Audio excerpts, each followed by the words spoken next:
Buongiorno ragazzi e buona settimana.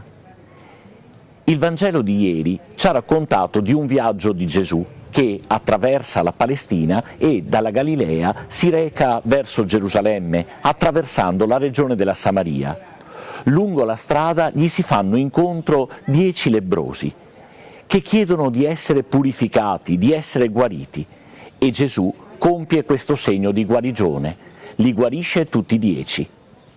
Poi ciascuno prosegue per la sua strada, ma uno di questi sente il dovere di ritornare davanti a Gesù per ringraziarlo del beneficio ricevuto.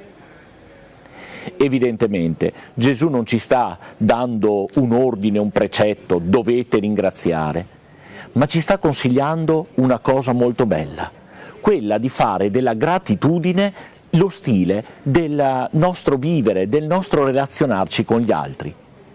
Imparare a dire grazie dei doni che continuamente riceviamo, da Dio certo, ma anche dalle persone che ci stanno accanto. Grazie è una delle parole magiche che Papa Francesco ci consiglia per poter vivere bene, assieme alla parola scusa, alla parola per favore.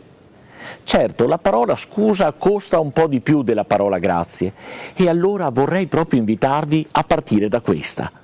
Durante questa settimana impegniamoci a dimostrare gratitudine verso le persone che ci vogliono bene e magari rivolgiamo anche un pensiero grato a Dio, che continua a mantenerci in salute, a darci la possibilità di vivere bene.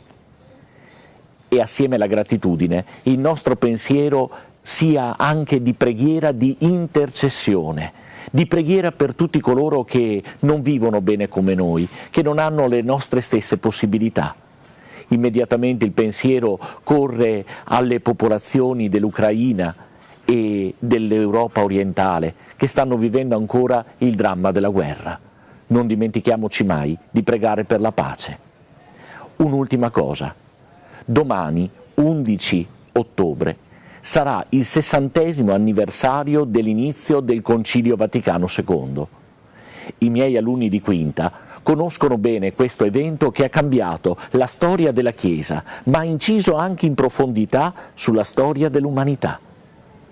Magari chiedete ai vostri insegnanti di religione di spiegarvi che cos'è stato il Concilio Vaticano II. E così invochiamo il dono dello Spirito per questa nostra Chiesa che sta camminando insieme nell'esperienza del Sinodo e per tutta la Chiesa universale che vive questo ottobre missionario. Insieme ci affidiamo a Maria. Questo è anche il mese del Rosario. A lei diciamo: Ave o Maria, piena di grazia, il Signore è con te. Tu sei benedetta fra le donne e benedetto è il frutto del tuo seno, Gesù. Santa Maria, Madre di Dio, prega per noi peccatori, adesso e nell'ora della nostra morte. Amen.